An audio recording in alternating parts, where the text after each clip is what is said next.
Welcome back to our channel future achiever official. तो जो बंदे एफए की तैयारी कर रहे हैं भाई, आप तैयारी अच्छे से कर रहे हो, बढ़िया है। बट ये एक जो इशू जो आपको जब से आपकी सिलेक्शन होगी उसके बाद आएगा, उसके लिए आप तैयारी नहीं कर उसके लिए आप तैयारी नहीं कर रहे। वो क्या है? स्टाइफंड का इशू। जैसे आप लोगों को सभी सभी को पता है कि जब आप सिलेक्ट हो गए तो अभी आपको स्टाइफंड मिलेगा 5,000 से 6,000 समथिंग, 6,000 लगा लो, ठीक है।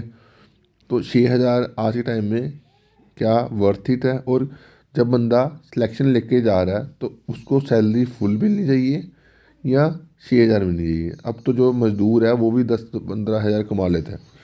तो ये तो जो है वो नाइंसाफ़ी है। बाकी इसके रिगार्डिंग ऑलरेडी मैं अभी ग्रेवियंस दोबारा भी फाइल कर चुका हूँ, और ये मैंने ग्रेवियंस जो है वो फाइल करी थी दिसंबर मंथ में, ठीक है। तो यहाँ पे बताया गया था प्रपोजल जो है अंडर कंसिडरेशन है। मैंने ऊपर भी आपको टेक्स्ट भी बता देता हूँ यहाँ पे क्या लिखा था। यहाँ पे वो चीज़ लिखी थी कि जो 6,000 सैलरी दी जाती स्टाइफन दिया था वो उसको हटाया जाए, ठीक है। तो इसके लिए जो आप बंदे जम्मू से हो या श्रीनगर से हो भाई, फाइनेंस डिपार्टमेंट में जाके या सबॉर्डिनेट फाइनेंस डिपार्टमेंट में जाके इसके रिगार्डिंग रिप्रेजेंटेशन डालो, ताकि आपका ये इशू सॉल्व हो जाए। वरना बाद में कोशिश करोगे तो भाई बड़ा मुश्किल होगा, ठीक है। तो ये चीज़ के ऊपर जो है वो अभी कोई बात नहीं कर रहा, और आगे भी शायद कोई बात नहीं कर रहे होंगे, सबको कोर्स बेचने हैं। ये जो इशू है इसके ऊपर जो है वो काम करो, ठीक है। मैं जो कर सकता हूँ मैं वो कर रहा हूँ, बट आपकी भी रिस्पॉन्सिबिलिटी चाहिए। बट बाद में आपको रोओगे तो मेरा कोई फ़ायदा नहीं है, ठीक है। तो अभी आप लोगों के लिए मैं बोल रहा हूँ, मैं जब से ये एडवर्टाइजमेंट आई तभी भी इसके रिगार्डिंग बोल रहा था, ठीक है। बट लोगों को अभी अभी फिक्र नहीं है, जब होगा ना तब तब वो जो है वो चिल्लाएंगे, ठीक है। उसके उससे कोई फ़ायदा नहीं होगा, क्योंकि फिर आपको जो है वो साल एक जो है वो आपको फुल सैलरी का वेट करना पड़ेगा, ठीक है। तो ये इशू है, इसके रिगार्डिंग बोल लो ज़रा ज़रा। बाकी बड़े सारे बंदे जेई सिविल की न्यू पोस्टों के बारे में और जेई मैकेनिकल की न्यू पोस्टों के बारे में पूछते रहते हैं कि ये पोस्टें कब आएंगी। जैसे आपको पता है कि जेई सिविल का आई थिंक कुछ कुछ मसला है, अभी मेरे को पता नहीं है क्या मसला है, शायद कोई कोर्ट केस लगा हुआ, अभी मैं कंफर्म नहीं हूँ, ठीक है। बट कुछ ना कुछ तो इशू है जेई सिविल और जेई इलेक्ट्रिकल की पोस्ट का जो भी सिलेक्शन हुई है, और उसके फाइनल सिलेक्शन लिस्ट जो है वो दोनों की नहीं आई है, ठीक है। तो इसके रिगार्डिंग आप लोग जो जेई सिविल वाले और जेई इलेक्ट्रिकल वाले जो पहले सिलेक्ट हुए हैं, इसके रिगार्डिंग जो है वो आवाज़ उठाओ, ठीक है। क्योंकि पुरानी सिलेक्शन लिस्ट नहीं आएगी तो आपकी नई नई एडवर्टाइजमेंट कैसे आएगी, ठीक है। बाकी अब जेई इलेक्ट्रिकल की कोई पोस्टों का भी पता नहीं है भाई, क्योंकि यहाँ पे जो है वो सबको जो है वो घर बैठ के इन्फॉर्मेशन चाहिए, और एफर्ट करने के लिए बोला जाए तो वो कोई नहीं करता है। तो कोई चक्कर नहीं, मत करो, मेरा कुछ ज़्यादा थोड़ी रहा है। मैं जो कर सकता हूँ वो कर रहा हूँ भाई, ठीक है।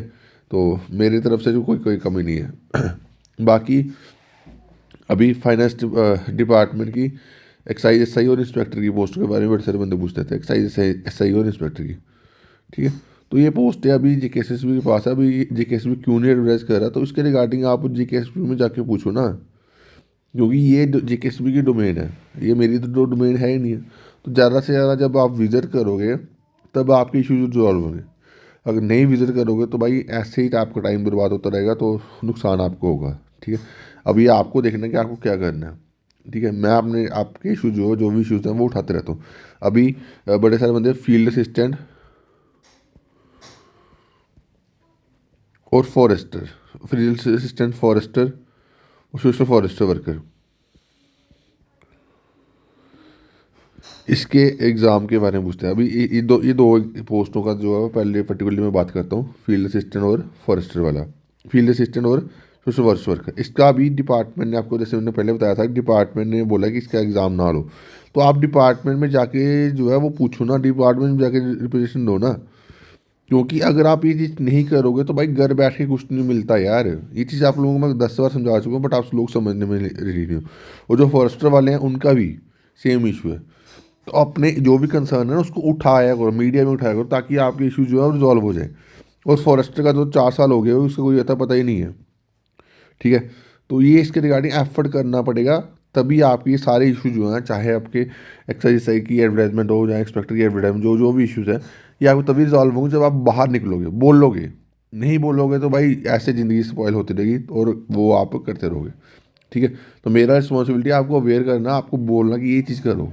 बाकी आगे अगर नहीं करोगे तो नुकसान आपका है, गारंटीड है।